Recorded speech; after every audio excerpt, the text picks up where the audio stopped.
So I think this culture complex, this neoliberal culture complex, you can recognize it in a number of terms which keep showing up in the discourse of society generally, and not least the academic world. Audit society, assessments, rankings, centers of excellence, production, and so on. And I think the overall idea, of course, is that society is better if it's more like a market, sort of, and consequently the university would also be better if it becomes more like a business corporation. Now, that's not really my understanding of what a university should be, and I'm sure it has not been the understanding prevalent in Siena for the first 900 years. But I think it's an idea we have to be aware of. And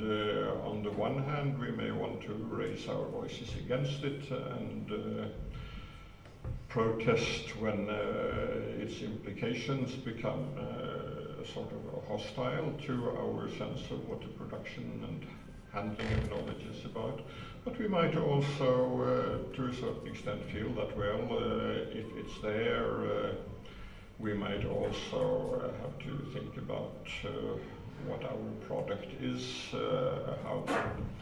we sort of to a degree fit in and at least survive in an environment of this kind. So this is kind of at the background of much of what I'm talking about, and fairly early in this book there is a chapter which is called "Diversity is Our Business," which is perhaps somewhat aimed at this situation. That particular chapter started out as a lecture in a lecture series in Germany at the University of Frankfurt am Main, where there was a lecture series with the overall title, "The End of Anthropology?" ? And a number of anthropologists from Europe and North America were invited to contribute to the series, and I think most of us were rather unhappy with the title of the series as a whole, sort of, and were intent to come there and shout, "No! Not the end of anthropology." And I guess most of us did, but my particular take on this in my lecture was then that, okay, first of all, I mean, if you look at anthropology's world internally in terms of what's going on, there was absolutely no reason to see an end of anthropology. I pointed to this growth of practitioners in numbers, but also in distribution, since anthropology had spread in the world, so that you now have sort of local native practitioners of anthropology in just about every country, not just sort of the heartlands of empires. And if you look at the growth of the number of journals in anthropology and books published in anthropology, well, it's really quite impressive, and a great many of the more important journals have really started publishing in the last few decades. So that's not the problem, but if there is a problem, well, it has to do with this outside environment, and not least with the image of anthropology that people outside the discipline may have. Because I think there is still a fairly widespread sense that anthropology studies primitives or tribes, studies only the other and as distant an other as possible, and then it becomes associated with colonialism and antiquarianism, and that means that the discipline as a whole may be understood as something antique and quaint. And the problem is that we haven't really been particularly effective, I think, in defining ourselves in the present form of the discipline to outside audiences. Sometimes when people ask us, what are you anthropologists doing? We become quite obscure, or we become rather provocative. I mean, rather frequently I hear anthropologists saying, a bit as a joke, sort of, well, anthropology is whatever anthropologists do. Fine, we do a lot of things. It's not easy to identify, but if the person asking the question is the rector of a university or a minister of higher education or something, well, that's not a very useful answer, and it may be really quite counterproductive. So I think we would better do something more about that. Questo complesso culturale neoliberalismo si può riconoscere da una serie di termini spia che quando compaiono ci indicano che è presente, che possono essere per esempio audit, assessment, eccellenza, produttività, accountability. Ora il senso centrale di questo complesso è che la società funziona meglio quanto più simile al mercato è, e che quindi di conseguenza anche l'università dovrebbe assumere la forma di un'impresa. Ora, se questo è qualcosa sicuramente contro cui bisogna combattere, perché è sicuramente qualcosa che non rispecchia appieno, non rispecchia assolutamente quella che è la sua idea di università, bisogna comunque trovare anche allo stesso tempo qualche modo per riuscire a sopravvivere in un ambiente che sempre più sta assumendo questo tipo di forma. E tratta in parte di questo nel capitolo del libro intitolato Diversity is our business, la diversità è il nostro affare, che è nato come un seminario all'Università di Francoforte, all'interno di una serie di seminari intitolati La fine dell'antropologia. Molti degli studiosi che sono intervenuti erano pronti a urlare di no alla proposta della fine dell'antropologia. Il professor U.Hannerz diceva se noi guardiamo alla situazione interna della disciplina, sicuramente la risposta è no, dal momento che il numero dei praticanti della disciplina, anche antropologi che sono cresciuti in università, in quelli che un tempo erano considerati i paesi oggetto di studio dell'antropologia, quindi i cosiddetti native anthropologist, o al numero dei dipartimenti, al numero delle pubblicazioni, al numero dei giornali specializzati in antropologia sembrano aumentare, e quindi sembra che la disciplina sia in buona salute. Il problema è più che altro l'ambiente esterno e l'immagine dell'antropologia verso l'esterno. Sembra ancora spesso che l'antropologia si occupi semplicemente di primitivi, tribù, qualcosa di vecchio, lontano, il più lontano possibile dal nostro mondo, e sempre più difficile diventa per gli antropologi descrivere quello che fanno. Talvolta sentito dire alcuni antropologi alla domanda che cosa fa l'antropologia, la risposta un po' provocatoria era: l'antropologia è quello che fanno gli antropologi. Se questa tautologia può essere anche vera, essendo una tautologia, il problema è che sicuramente se si può rispondere in questo modo in alcuni contesti, in altri, per esempio, si deve spiegare cosa fa la disciplina a politici o a persone che possono invece essere interessate al nostro lavoro, diventa controproducente.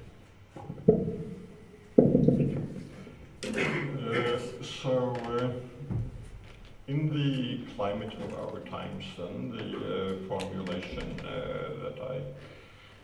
choose for that lecture was that anthropology must think about its brand. And brand, of course, is another one of these terms that tend to come with a market-oriented society, and you might sort of feel rather unhappy about the notion precisely because of that. My sort of point of departure here was that a long time ago, when my elder sister had married a young American engineer, he worked for a very large corporation which at that time used as its brand that quality is our business, our only business. And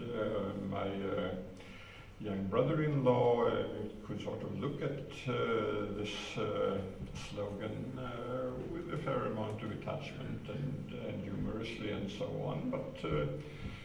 this was the slogan then for the very large corporation, the General Electric. They pushed it all over the place, and I think it worked fairly well at the time for them. And if a brand and a slogan and a public identity like this has to work, I mean, on the one hand, the audience, the public out there may understand or think they understand at least what it means and be attracted by it. At the same time as it provides some reasonably satisfactory sense of what the insiders are doing, something that the insiders feel that, okay, they can identify with this. And so for me then it seemed that diversity is our business was perhaps as close to a brand umbrella that we might come up with. Of course it comes perhaps dangerously close to saying anthropology is what anthropologists do, but I do think diversity does sum up a great deal of what we are concerned with. We are concerned with all kinds of things that human beings do everywhere in the world, and we are also concerned with the way that diversity tends to involve perhaps different ways of doing the same thing, more or less, different ways of having kinship, different ways of having politics, different ways of having markets for that matter, and this sense of alternatives, I think, the sense that there are always other ways of doing something out there in the world is something that I think has been close to the anthropological way of thought. And even if not everybody in anthropology is concerned with all this diversity as such, well, we all sort of feel that we contribute our large or small piece to that diversity. So it seems to me that it's something that in perhaps its somewhat vague form, it's still something that we could identify with. At the same time, I think it should perhaps sensitize us to making sure that we have some serious thoughts also, on the one hand, to the limits of diversity, and I think there is always in anthropology a kind of tension between human unity and human diversity, human nature and diversity. But the difference between anthropology and other disciplines, I think, is that when we are sort of searching for whatever may be held in common, whatever may be human nature, we do it sort of against the background that we know from our research, all this diversity that's there. So I mean, our task of coming to unity, coming to the limits of diversity, is a rather greater challenge than it is for disciplines who tend still to just sort of assume unity on the basis of their particular experience in one society in the world.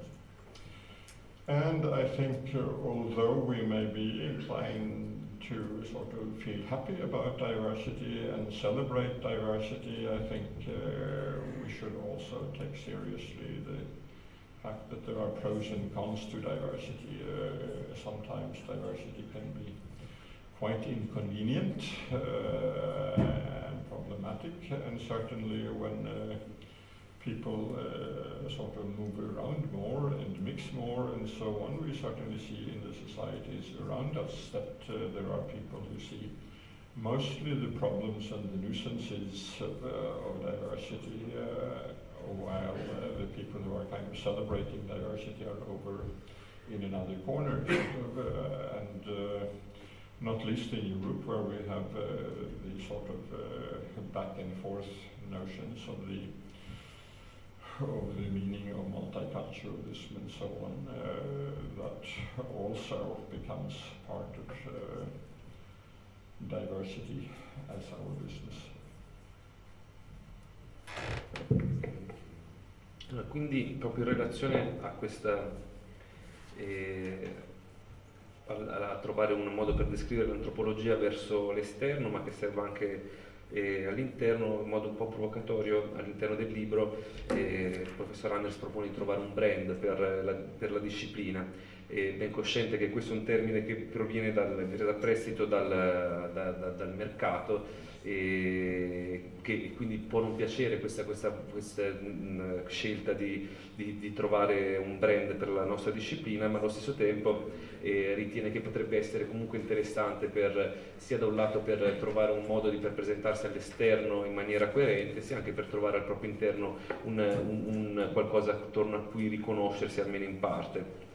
E quindi la diversità come punto focale del senso del lavoro degli antropologi,